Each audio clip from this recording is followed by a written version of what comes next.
আগের ভিডিওয়ে তোমাদের বলছিলাম না যে প্রচন্ড বৃষ্টির মধ্যে আমরা বেরিয়েছিলাম দীঘাতে আসার পর।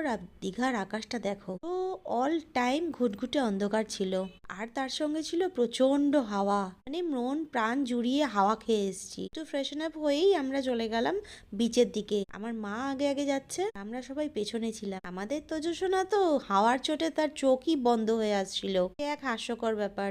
আর ঢেউটা দেখো, কি মারাত্মক লেভেলের ঢেউ উঠছে। আর ভিড় দেখেছো, মারাত্মক ভিড় ছিল। হবেই না কেন, সবাই ফ্রি বাসেই এসছে। আমরা ছিলাম 4 তলায়, আর সেখান থেকে আমাদের ভিউটা দেখো, জাস্ট অসাধারণ। 4 তলা থেকে এত সুন্দর হাওয়া আমরা পেয়েছি যে কি বলবো।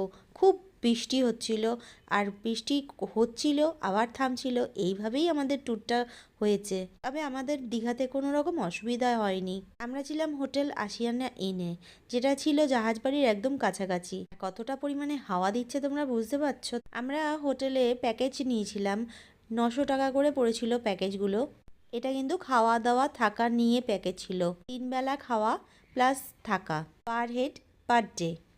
এসি রুম ছিল, আর লিফট তো থাকবেই। সব থেকে বড়ো কথা, 3 বেলা খাওয়া ছিল, মোটামুটি বাঙালি খাবার ভালোই ছিল, আমাদের কোনো কমপ্লেন ছিল না। তোমরাও যেতে পারো এই আশিয়ানা ইন হোটেলে, আমার খুব ভালো লেগেছে এবং আমাদের সবারই ভালো লেগেছে। নেক্সট ভিডিওতে দেখা হচ্ছে, বাই।